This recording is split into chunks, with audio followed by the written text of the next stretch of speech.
kif aħna se nibdew l-ewwel ġurnata ta' din il-konferenza, Holy Spirit Conference, fej qegħdin nistennew ħafna li naraw l-Ispiritu Santu jopera fostna. Nilqawkom biex intom tkunu magħna għal pritkar sermons dak kollu li se nagħmlu illum għada s-sibt u l-ħadd biex intom ukoll ikolkom dan il-privileġġ u l-grazzja li l-koll tirċievu magħna dak li l-Ispiritu Santu għandu għalina.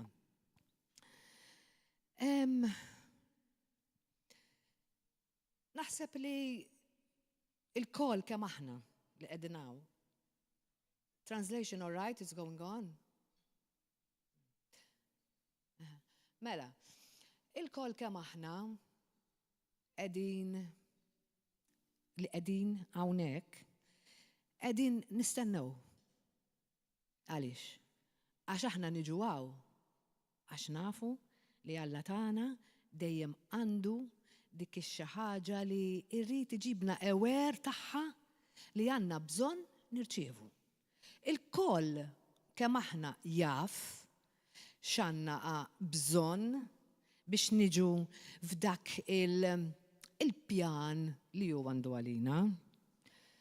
U waqt il-meditazzjoni ta'kom, naħseb bħali intom, ma nafx ġieli ġitkom f'moħħkom.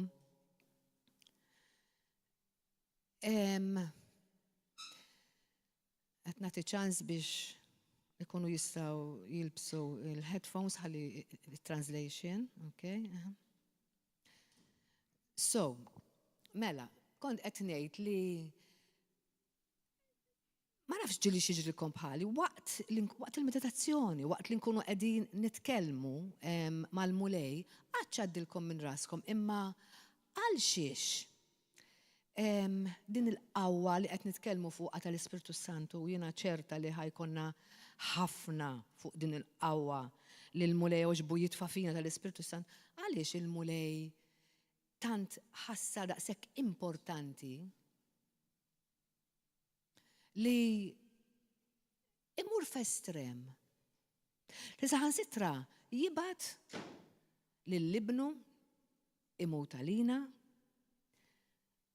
biex jinħafru nnadnu bietna u nkunu nistgħu nidħlu din il-preżenza tiegħu. Għaliex dnubietna kellhom tant bżonn jiġu maħfurin imma b'dak il-mod li l-mulej mar f'dak l-estrem, ħanedulu hekk, estrem biex tibgħat lill-ibnek jitbiċċer għal nies li tant kienu mid-dinbin wara kollox. Il-mulej tedu li għax ħabb id-dinja x'hekk tgħid il-kelma, vera. U għax rid tant ħabb id-dinja li bagħat lill-ibnu biex kull min jirċivih ikun jista' jsalva. Li rid jeħlisna min-nar tal-infern daqskemm ħobbna. Imma iktar minn hekk, hemm raġuni ikbar minn hekk li hija kollox. Il-mulej ma setax joqgħod mingħajrna aħwa. Tant rid ir-relazzjoni, l-intimità magħna li at all costs rid li jġibna f'dak l-istat li nkunu nistgħu nikkomunikaw miegħu. Niftakru li Alla huwa Spiritu u l-kelma tgħid li aħna naduraw lil Alla fl-Ispirtu u fil-verità. U hu Spiritu qadis, pur. Aħna meta nitwildu mniġsin. L-Ispiritu tagħna jkun mejjed, maħmuġ. Allura ma nistgħux nidħlu f'din il-komunikazzjoni ma' Alla tagħna. Ma dan l-Ispiritu kbir, qaddis, u l-ewwel ma ħasbinna biex niġu f'dak l-istat, jitina dak l-Ispiritu ġdid, biex aħna nkunu verament nistgħu nikkomunikaw miegħu, nidħlu fil-preżenza tiegħu, u f'dik l-intimità li tant jixtieq, imma ma stajniex bil-ħmiġ li konna bih. U rrid jagħmilna bħalu. U x'għamel? Permezz tal-mewt ta' Sidna Ġesu Kristu. li ħadnu bitna kollha fuqu. Mbagħad x'għamel tana l-ispirtu tiegħu, halleluja, spirtu ġdid qaddis li bih stajna nidħlu f'dil preżenza. Li bih stajna nkunu nidħlu f'komunikazzjoni malla li nisimgħu dak li irid jedinna fl-intimità, intimitari taħwa. Intimacy. U di mhux kull Kristjan għandu intimità. Ħafna Kristjani, they just, take it lightly, asjafu minnu. Alla, meta bat li l-Sidna Ġesu Kristu jitbiċċer propju jafrinna d-nubietna foras għalina biex insiru nafu lil dan Alla. Ara xi privileġġ Alla tagħna. U x'miraklu sar fina fit-twelid mill-ġdid. Tirrealizzaw x'miraklu sar fina. In-natura l-qadima tagħna telqet spiċċat.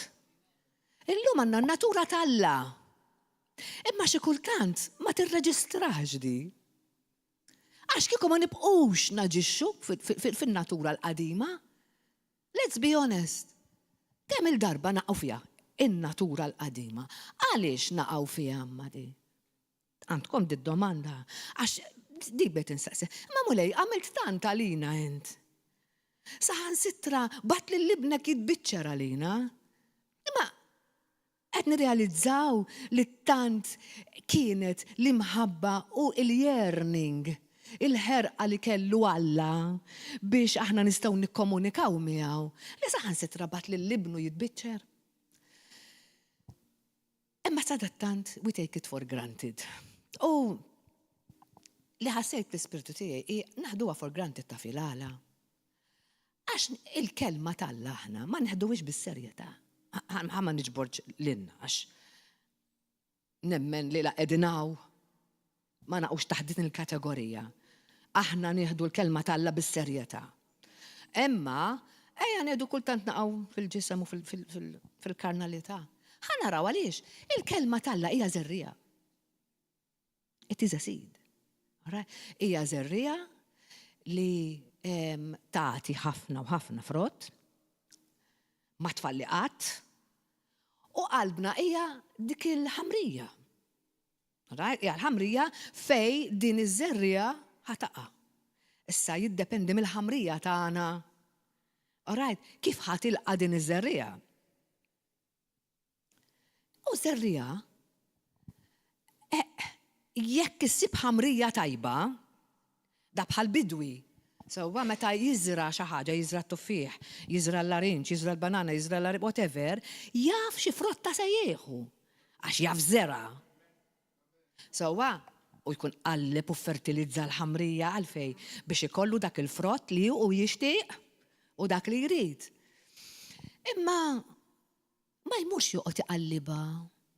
Jew imur kuljum jgħid ħanara, teliġ dik il-frotta, teliġ dik it-tuffieħa, ma jagħmilx hekk. Għaliex? Għax jemmen li dik iż-żerrija ħatamel il-frott waħida. Għax ġo dik il-ħamrija hemm l-elementi kollha li jistgħu jgħinu dik iż-żerrija taħt il-frott. Jiġifieri jekk aħna qalbna ikollha l-elementi li għandha bżonn ta' umiltà li aħna rridu nħobbu l-Alla, li rriduh, that we want him. Il-kelma ħataħdem sopranaturalment. Ver? Ħataħdem sopranaturalment mingħajr ma aħna nafu kif. Mingħajr ma noqogħdu nanalizzaw x'sa jiġri u mhux sa jiġrix u ħataħdem u ma ħataħdimx. No, we just rest. Bħalma jagħmel il-bidwi jaf li hemm ċertu żmien li trid tieħu biex l-ewwel tiġġermina u mbagħad joħroġ dak in-naqra bidu u mbagħad tibda tila bil-mod u mbagħad tibda tara l-weraq ħirġin kollha tisbieħ u mbagħad jibda ġej il-frott. Takes time. U llum li nixtieq ma nixtieqx nħu fit-tul wisq b'dan il-messaġġ, imma nixtiequ jinżel għaliex? Għax it's the beginning wara kollox, il-biraħ smajna il-pritka tal-pastor li kien hawn.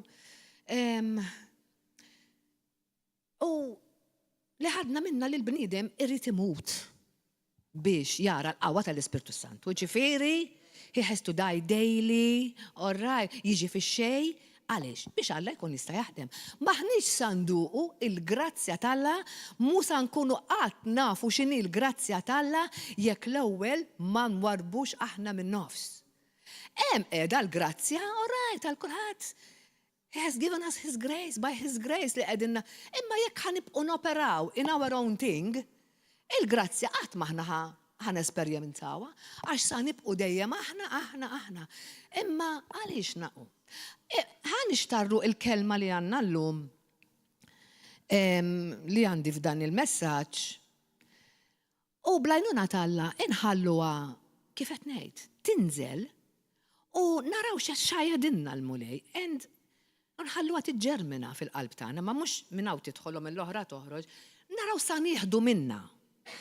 U minn kulinkwa kelma li ħanisimgħu matul din il-ġurnata u l-ġranet li ġejjin. Għalfej, ħalli minn hawnhekk noħorġu mibdulin up to a higher level biex inservu lil-mulej u change, nbidlu dak li mhux qiegħed sew, għax ikonna affarijiet li mhux qegħdin sew, u blajnuna Alla, blajnuna tal-messaġġi, nagħtu glorja l-Alla iktar minn qatt qabel. Ħalli iżjed niffunzjonaw kif iridna hu. Rumani 8, mmorru f'Rumani 8. U ħanaraw meta twelidna mill-ġdid, ġġi depositat fina fil-verità. Nsemmuh l-Ispirtu Santu, huwa persuna inside of us, ġofina, dejjem hemm biex jagħtina l-għajnuna. Imma kemm inħalluh? Għax dik hija question mark. Hemm prinċipji kif nistgħu nħalluh. Not just. Imma bad meta tiġi l-prova, meta jiġi t-test. Sa nagħmlu? Meta jiġi xi ħaġa li tmur kontra il-flow tal-ħajja li nkunu għaddejjin. Lej minn sanduru. Leħ, lejna, panic, meħajenna, naraw sa nibdu naraw sa nagħmlu. Aħna dik tittieqaf. Hija diffiċli, imma blajnuna Alla naslu f'isem Ġesu Kristu. Vers 5. Dawk li jgħixu skont il-ġisem, ġifieri fil-kelma Alla qiegħda issa, dawk li jgħixu skont il-ġisem huma ħsiebhom fil-ħwejjeġ tal-ġisem. Jiġifieri, dawk li huma motivati mill-ġisem, ġifri aħna ma rridux issa nibqgħu fil-ġisem. It's the old nature. Imma dawk li huma motivati mill-ġisem ifittxu biss. U hemm sa nkunu nafu aħna fejn qegħdin, all right? Ifittxu biss dak li jpaxxi il-ġisem. Jiġifieri, m'aħniex qed ngħidu issa għal affarijiet muqżiża perversi jew sesswalità. Meta qed ngħidu li jpaxxi l-ġisem, jiġifieri that comforts our body li emozjonalment. Dak li nagħmlu aħna min jedna. Dak li hu ta' benefiċċju għalihom ossessjonati biex jaslu waħedhom. Right, fej iridu jaslu. Ma tgħidlix hemm ħażin. Għan-nies tad-dinja m'hemm xejn ħażin. Sewwa. Imma aħna nemxu skont l-ispirtu.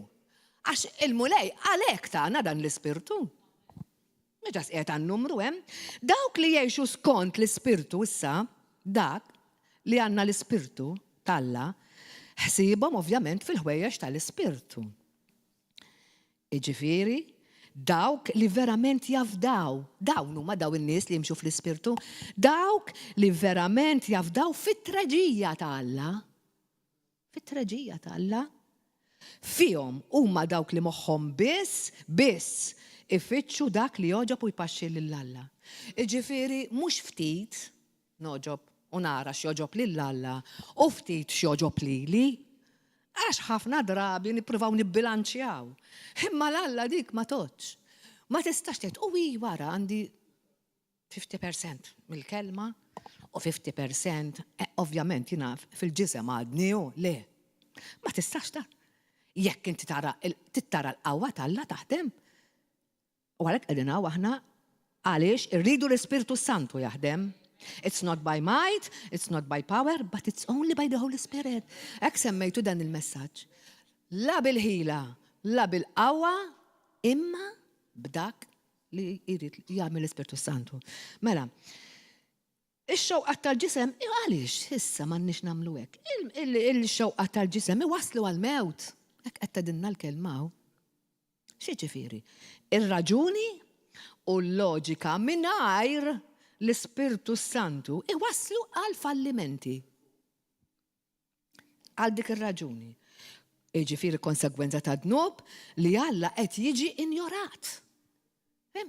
Ġifieri meta aħna nibdew nirraġunaw u nħallu l-loġika li għad-dinja huma affarijiet essenzjali. Huma ma xejn ħażin sa ċertu punt. Imma mingħajr l-Ispirtu Santu għal Alla dawk huma xi ħaġa li ma jaċċettax. Għax qed tinjorah. Minflok qed niffukaw fuqu u x'qed jgħid u x'jagħmel Alla u kif jaħsibha, qed niffukaw fuqna nfusna, fuq min jista' jenna u dan żgur li ma joġobx lil Alla l-Mister tagħna. Għadni fil-kelma, jiġifieri. Ix-xewqa tal-Ispirtu mbagħad iwasslu għal ħajja ta' dejjem. Iwasslu għal ħajja u sliem. Min ma jridix il-ħajja u sliem. Mela rridu nimxu fl-Ispirtu kif qegħdin ngħidu fuq dak li jridu li joġob lil Alla u ngħixu fil-paċi u sliem, mhix bl-inkwiet u bl-ansjetà li jaqbadna meta xi ħaġa tiġi kontrina. Daw affarijiet li jiġru l-ħin kollu.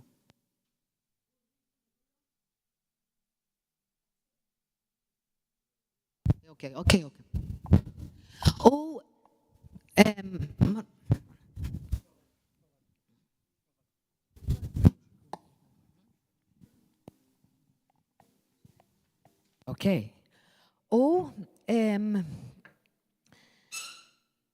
Affarijiet li narawhom missuhom bidejna imma xi kultant ma nafux kif ħaneħilsu minnhom. Issa il-kelma li qed nisimgħu sopranaturalment ħataħdem. Jekk qalbna qiegħda in the right place. Tipprovax taħseb kif jista' jiġri dan il-miraklu, sa jiġri għaliex għax l-Ispirtu Santu u l-awtur ta' din il-kelma u se jaħdem. Ħajħallija taħdem fina. Issa, li x-xewqa tal-Ispirtu jwasslu għal ħajja u sliem, ħajja bil-kotra u fil-paċi. Għalhekk ix-xewqa tal-ġisem ara x'jedinnaw.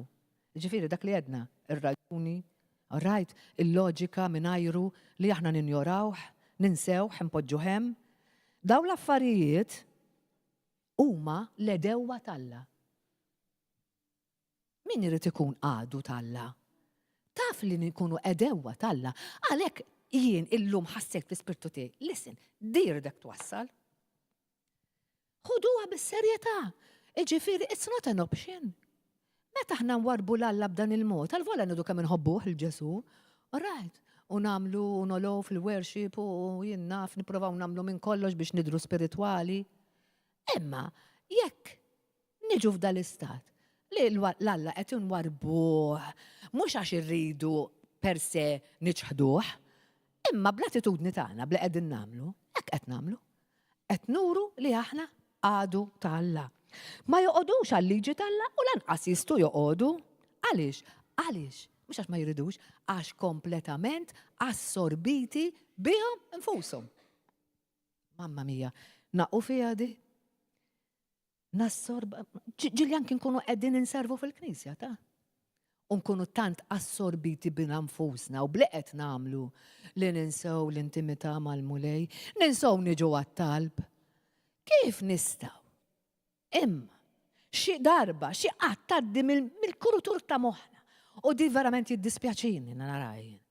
Li tkun knisja mimlija bil-qawwa tal-Alla. Alright?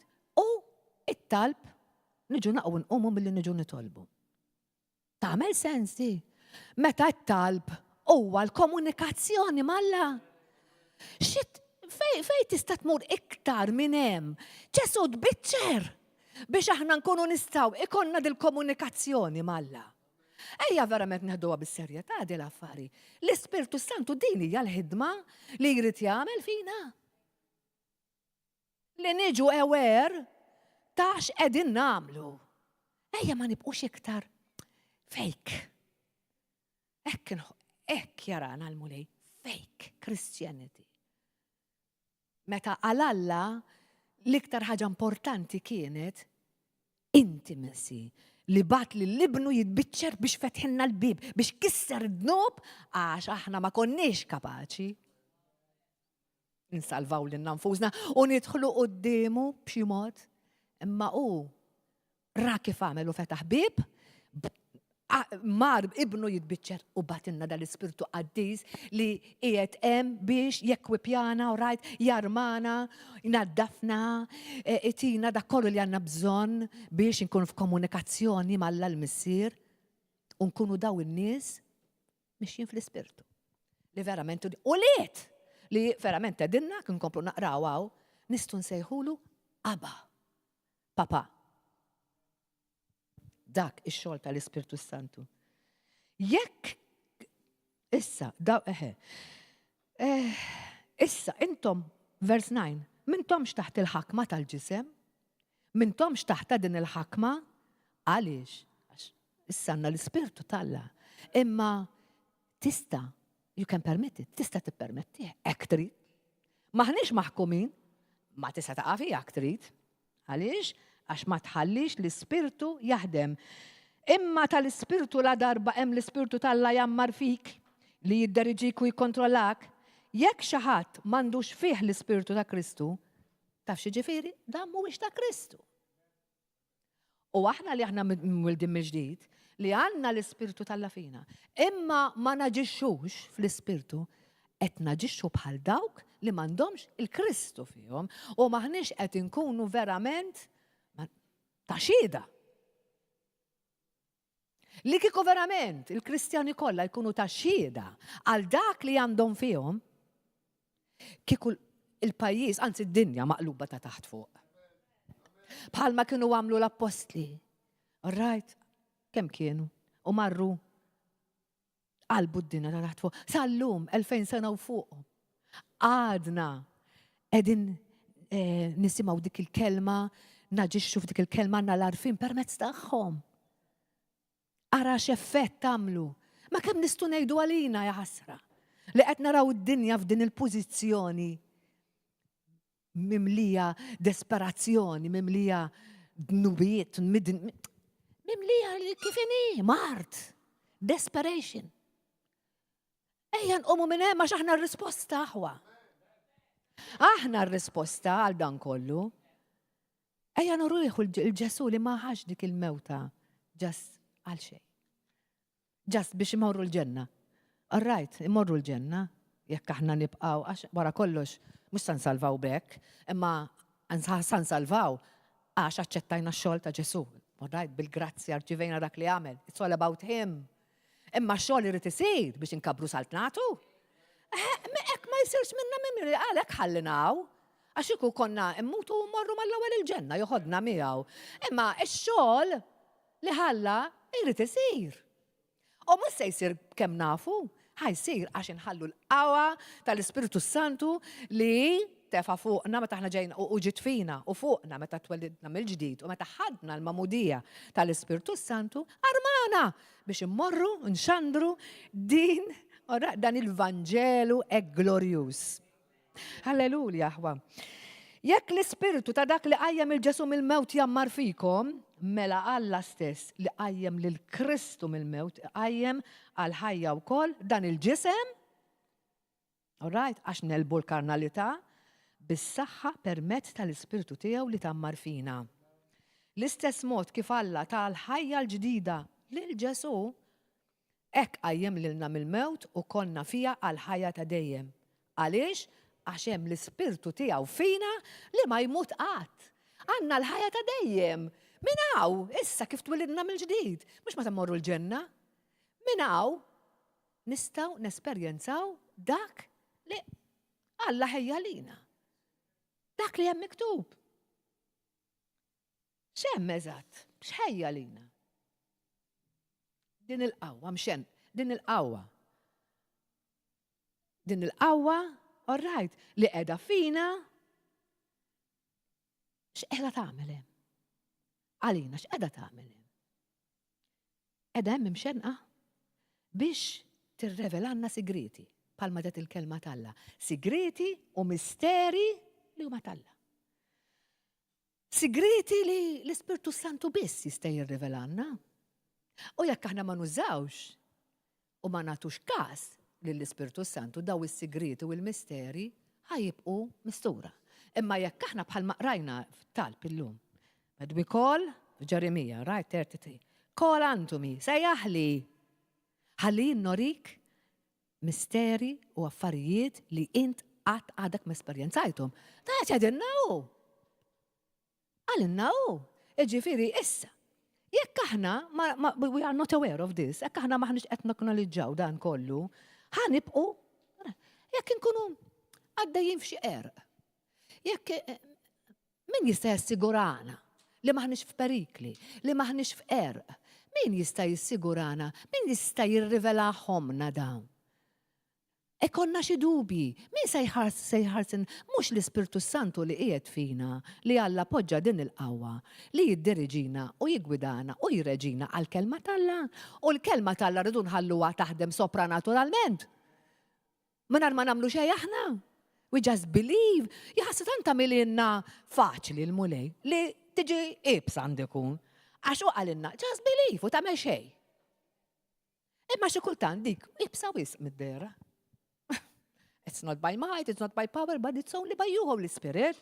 U jirrivelanna. Ejja ma nibqux fl-amat, għawwa li mxen għalit tħobb minn ġofina. Kif tista' tħobb loħtok u l-ħuk? Kif tista' ma tgħidx kontriħ? Kif tista' terfa' t-tabija toħtok u taħuk? Jekk ma hemmx l-Ispirtu Santu, fin-natural ħatamilha di. Ma Ġesu jedinna li biex aħna nagħmlu r-rieda tiegħu u nerfaw, anzi, meta aħna nerfaw it-tabija ta' xuxin, meta aħna nħobbu lil xuxin, qegħdin l-ewwel nett nagħmlu r-rieda tiegħu, u rajt skont Galatin, u qegħdin nuru li aħna dixxipli tiegħu, mhux hekk? Ara kemm hija fina din il-ħaġa li we be aware of the Holy Spirit in us.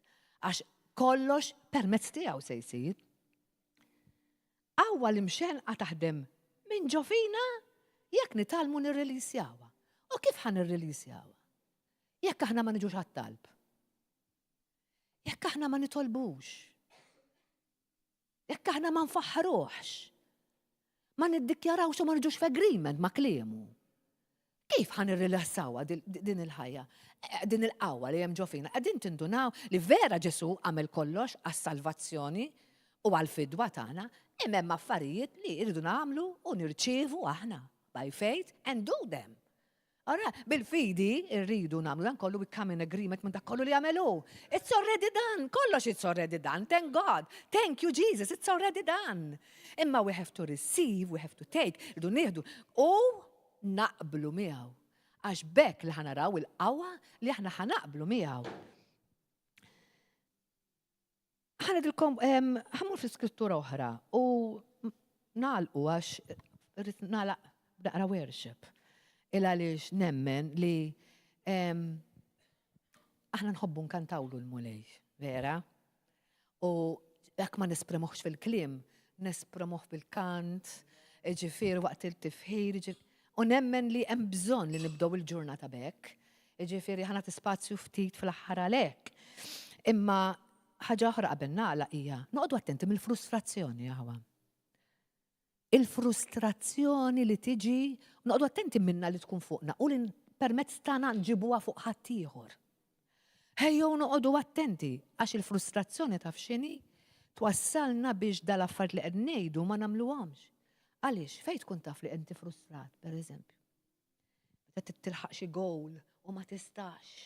Tagħmel minn kollox u ma jirnexxilikx. U m'intix tinduna li tagħmel l-istess affarijiet u tibqa' fejn int. U jekk ittijal l-mulej u tisma l-Ispirtu Santu taf li ħaj jiddiriġik to the right direction. Imma nibqu għaddejjin, allura nitlu fil-frustrazzjoni.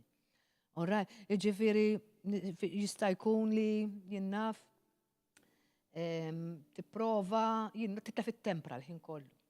Jew taqta' qalbek giving up. Meta niġu f'dal affarijiet qed nifrustraw ruħna bil-fors. Għax mulej wedna il-paċi. Il-paċi tiegħu. We are supposed to walk in that peace. So we know nafu li aħna frustrati għax ma nkunux f'dik il-paċi. Zakkarija 4, ħalli nkun nistanal, u tedinna, hija skrittura li fija minn 1 sa 7, Zakkarija jorina, huwa ktieb li ħafna snin ilu, l-mulej kien poġġa ħafna fuq qalbi permezz ta' profeta li kien tani kelma. Għax huwa sabiħ ħafna taħt minn viżjonijiet il-mulej kien. Imma ħammorru fuq waħda minnhom fej edha minn 1 sa 7, Zakkarija jistidinna nħarsu l-fuq prattikament mill-kajos ta' ħajjitna. Għaddejjin minn xiex għaddejjin, il-kajos li forsi għaddejjin, whatever, issa, minn dejjem kien, anki f'dak iż-żmien. Iġifieri dejjem ħajkun hemm, imma hawnhekk qed jistidinna biex inħarsu l-fuq il-kajos lej dak li hu stess jedinna qed naqra Zakkarija 4:1-7, rahim. Imma mhux qed naqra l-kelma, qed nieħu s-summary tagħha, imma minn hemmhekk mill-1-7 ħalli naġlu ftit. Mela u qed jedinna li la bil-qawwa tagħna, hemmhekk qed jgħid, u lanqas bil-ħila tagħna mhux nwettqu xejn. U iktar ma ndaħluha f'rasna, iktar ħajkonna l-paċi u iktar ħannirnexxu nqas ikonna fallimenti. Imma li b'daqshekk ma jfissirx li naqtu qalbna għax hemm qawwa potenti biżżejjed biex titwettaq ir-rida tal-Alla. Għalhekk tagħna l-Ispirtu Santu. Għax aħna ma naslux qed jgħidilna ċaraw, imma permezz tal-qawwa tal-Ispirtu Santu Alla lek tawna ħanaslu għal-rida tiegħu. Għaliex? Il-profeta Zakkarija hawnhekk iħeġġeġ il-poplu ta' Ġuda wara li kien irritornaw mill-eżilju ta' 70 sena mill-Babilonja biex jibqa' sejjer, rajt hekk qiegħda di, bil-bini tat-tempju. Rajt li kien ġi distrutt. U t-tiġdid tan-nazzjon taħt it-tmexxija ta' Zerubabel u Ġoswe. Hekk kienet ir-rida tal-Alla li jerġa' jinbena taħt din it-tmexxija.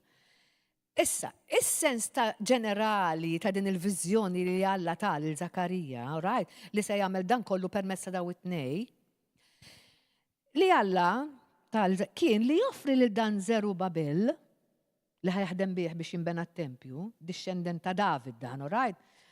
Rid jagħtih kuraġġ biex ma jaqtax qalbu u jwettaq dik ir-responsabilità li jibni dan it-tieni tempju u kol biex jenfasizza li se jkun Alla innifsu li se jgħinu. Ġifieri, għaliex għax dan Zerubabel sab ħafna reżistenza minn dan il-poplu li qisu bada ħada lightly.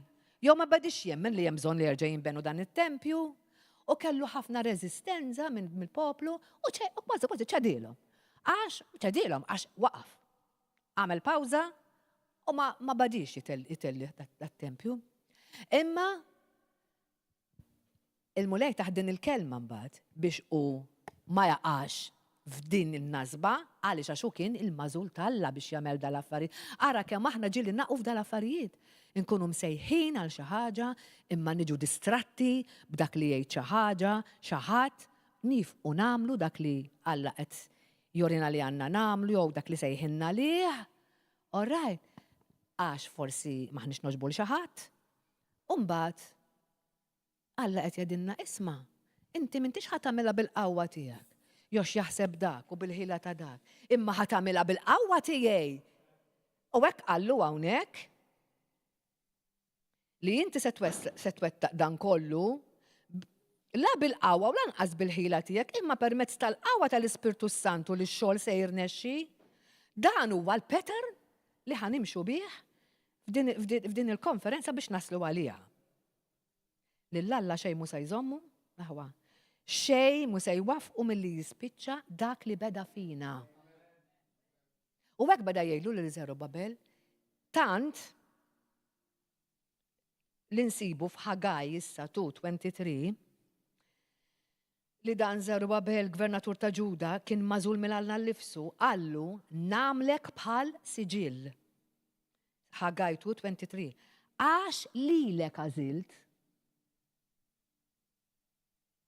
għamlu s-siġil tiegħu u taf x'inhu s-siġil bħal is-siġil tal-awtorità divina tmexxija magħżula ġifieri. Dak iċ-ċurkett ġifieri ħajamlu dik l-awtorità divina permezz tal-qawwa tal-Ispirtu Santu. Issa, dan kollu jirrippreżenta lina l-aħwa.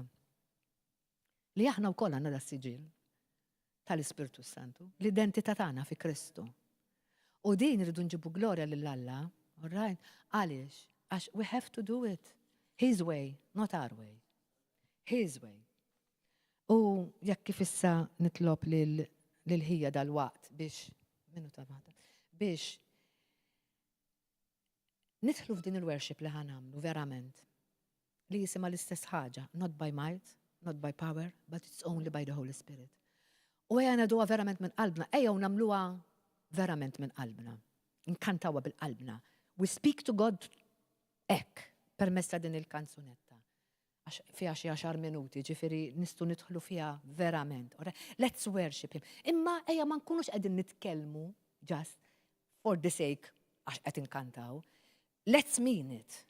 Not by might, not by power, but it's only by you, Holy Spirit. Irridu niġu f'dik il-level mulej. U nitolbuh biex jenna naslu għal dan il-level. Ħalli ma noħorġux minnaw bħal ma tħanna l-lum. Let's praise God. Nistu nitfuwa, brother, ħalli nkunu nistaw verament. Ejja, sambat nerġan nitla li għadjan.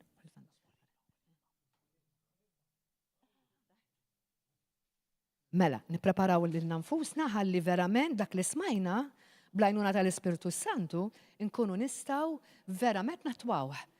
Worshipping the Lord permezz tal-Ispiritu għaddis li jutafa fina. Ma ninsawx l-identità tagħna, we are communicating with God, right? Ġabna we are communicating with Him as we praise Him. Alleluja.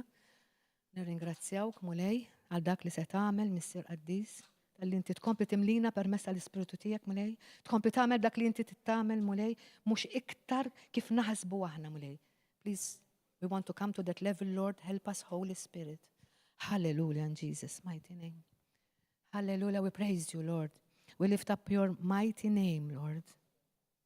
It's all about you, Jesus. It's all about you, Holy Spirit.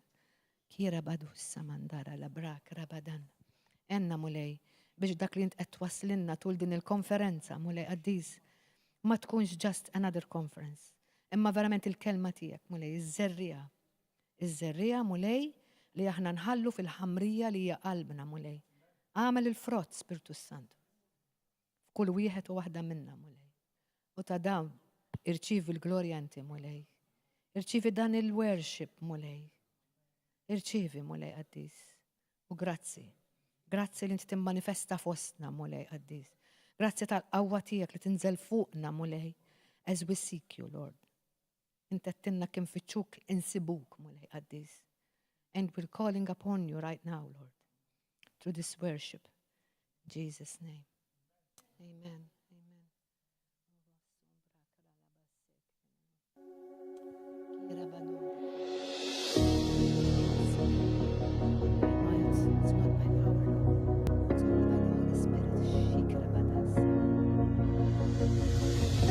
Not by might, not by power, by your Spirit, God. Send your Spirit, God. Not by might, not by power, by your Spirit, God. Send your Spirit, God.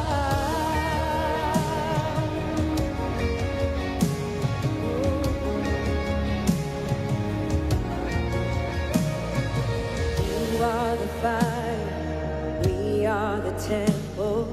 You are the voice, we are your song. You are our God, we are your people. You are the light, we stand in awe. We stand in awe of you.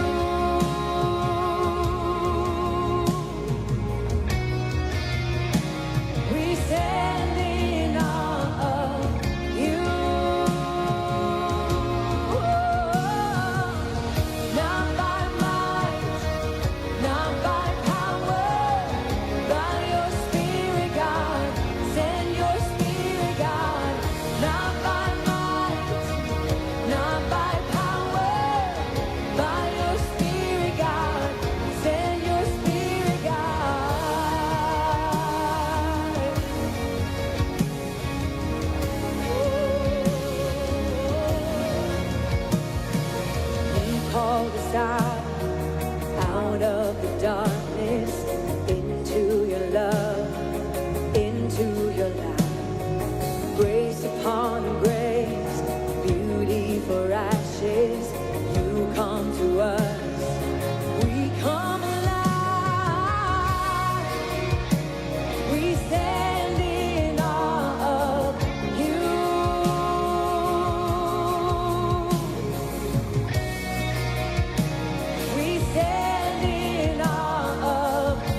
not by power, by your Spirit, God. Send your Spirit. Stir up faith to believe, stir up hope tonight, stir up hope tonight. Sing it one more time. Not by might, not by power, by your Spirit, God. Send your Spirit, God.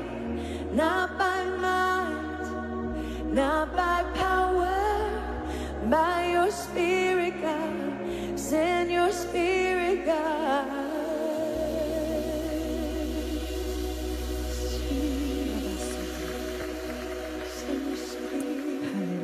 Halleluja, halleluja, halleluja. Grazzi mulej qaddis, grazzi mulej. Wasanna biex nalqu. Verament qed niru kemm il-darba. It's not by might, it's not by power, but it's only by His Spirit. Halleluja. Ejja nħalluha il-tema li nibqgħu għaddejjin biha f'din il-konferenza. L-aħħar kelma għal dawk li qegħdin fuq Facebook u li qegħdin jisimgħuna bħalissa. Nemmen li intom ukoll esperjenzajtu dak li esperjenzajna aħna waqt dak il-worship li għamilna lil mulej u verament jekk qatt ma kellkomx dan l-inkontru malla ħaj tagħna permezz dan l-Ispirtu Qaddis li jġibna f'komunikazzjoni malla il-Missier, jiena nistedinkom jekk tridu dan kollu biex tgħidu din it-talba miegħi, you mean it from your heart, verament bħal medna, u tintelaq. U tgħid din it-talba warajja. Mhux ġast kliem, ma li ħatibdilek ħajtek darba l-dejjem. So, Mr. Qaddis, nirringrazzjak għal dak kollu li illum permettejt li jiena nara.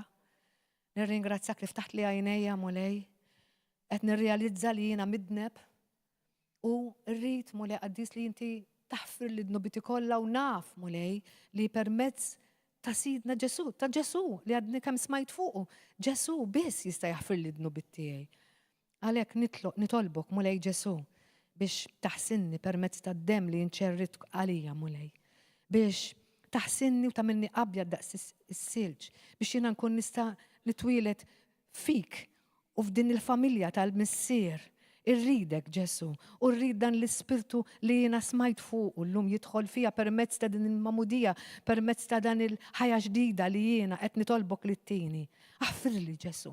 U nemmen li int mitt ħaddin il-mewta brutali għalija biex jiena nista' nsalva u nemmen li inti Alla innifsu nemmen ukoll mulej li qiegħed in-naħa tal-lemin tallar x'uxtat ħaj illum u nitolbok biex tgħinni permezz tal-Ispirtu Santu biex jien inkun nista' ngħix din il-ħajja ġdida li jien toġbok tagħtini għall-glorja tal-Missier f'isem Ġesu Kristu. Halleluja. Amen u amen. Nistidnukom biex kompli tisimgħu matul din il-ġurnata u l-komplement ta' dawn il-jiem din il-konferenza u tkunu mbirkin dak li tisimgħu u dak li timxu fih għall-glorja tal-Missier.